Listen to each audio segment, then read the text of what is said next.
Depression is one of those things that is hard for a lot of people to understand. It's incredibly complicated, but also very common.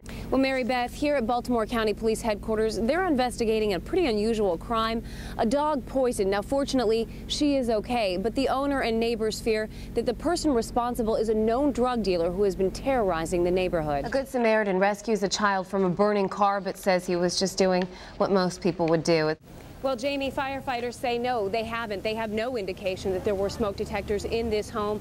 They say that makes an awful situation all the more tragic. The parents of 3 elementary-aged children are demanding an apology from police and Baltimore City after their children were arrested and put in jail. People here this morning were getting ready in Locust Point when they heard a loud boom, and they described what they felt was a tremor. One woman tells us that she was feeding her baby. She thought her roof was caving in. Well, Brian, you know the airport is going to be busy the next few days with Thanksgiving travel, but tonight, trust me, this airport was packed with people for a special homecoming to say we've missed you and welcome home.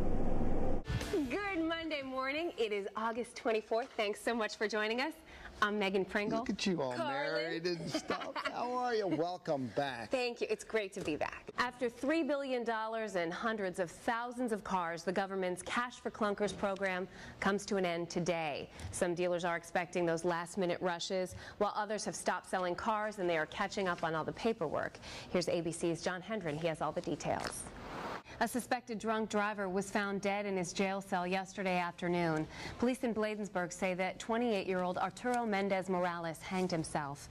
He was taken into custody after officers saw him stumbling in the street towards oncoming traffic. His SUV had crashed into a telephone pole. PG County police are now investigating his death.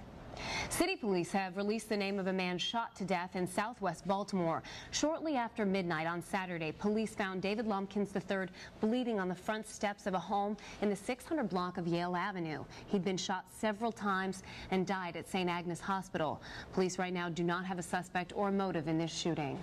A man from Linthicum is expected to be charged in a deadly hit-and-run crash. Investigators say 26-year-old Matthew Norwood hit 59-year-old Mary Collins of Glen Burnie. She was standing on the sidewalk at the intersection of Baltimore-Washington Boulevard and Oak Lane when she was struck by a minivan. She was on her way to church. Norwood, we're told, did not stop after the crash, but was caught later by police in a parking lot of a convenience store later on that day.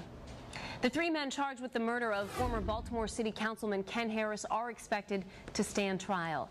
Harris was killed in September of last year during a robbery at the New Haven Lounge in Northeast Baltimore. Gary Collins, Charles McGaney, and Jerome Williams have all been indicted with first-degree murder charges. Baltimore City Police investigators say that they have DNA evidence that connects those 3 men to the crime. If convicted, the suspects could face the death penalty. That was Julie Parker reporting. Now, while all that work is going on this week, the Tripp family will be in Disneyland. Their episode of Extreme Makeover Home Edition will air sometime in November. Inside this Hagerstown shelter, in a small room, Donnie Green is surrounded by memories. Most remind him of the good old days when he was number 74 with the Buffalo Bills. It was just a blessing, really, to be, get drafted in the NFL for me, you know what I'm saying? It was, camaraderie with the guys. It's like, it was just so exciting, you know what I mean? In his 8 years in the NFL, he made his mark. He even still gets fan mail. One here says, Dear Donnie Green, I'm a big fan of the good old days when players played for the love of the game and played hard like you did. Green played for the NFL in the 1970s, the highlight of his career as part of the Bills' offensive line that helped O.J. Simpson run a record-breaking 2,000 yards in a season. He and his fellow linemen had a nickname. Public relation guy said, look, man, we got to give you guys a name, so we're going to call you the electric company because you turn on the juice, But tackling life after the game has been his challenge. Old injuries have kept him from doing strenuous work. He fell on hard times, and now he's here. Donnie Green has been at the rescue mission here for about 4 years. He says it's not perfect. He doesn't think he'll live here forever, but it is home. It's where he works. Okay. This is my little desk area here. Donnie works security at the shelter from midnight till 7 a.m. Sometimes I sit in here and study my homework. You know what I mean? It's easy to ask, how does a former NFL player end up here? At his peak in the NFL, Green made about $65,000 a year, a far cry from the multi-million-dollar contracts players see now. His pension payments are about $400 a month. You know, back in the 70s, you know, we weren't making as much money as these guys, young guys are making. Many ex-players would tell you Donnie's story is pretty common. They're out there. They're out there by the hundreds, Megan. It's sad. Former Colt Bruce Laird founded the Baltimore Football Club to help ex-players because he says they're not being heard.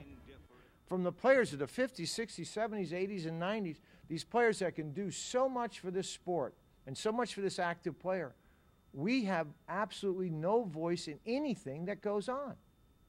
And that's the sad part. But players' reps say they've been working on it. Some of them have made decisions that have put themselves in that position as well. Not that I'm above any one of them. We all make choices in our lifetime. I do want to make sure that the guys who are in need and who can qualify, meaning under the system, and the board that we elect to make sure that they award these guys properly. Your football Donnie Green isn't banking on it, but he's not disappointed. His faith has taken over football. I got my own room and stuff, but, you know, God has been really blessing my life, you know what I mean? So I really believe the best is yet to come for me. And so I'm just taking a day at a time. Football cards and returning them to me.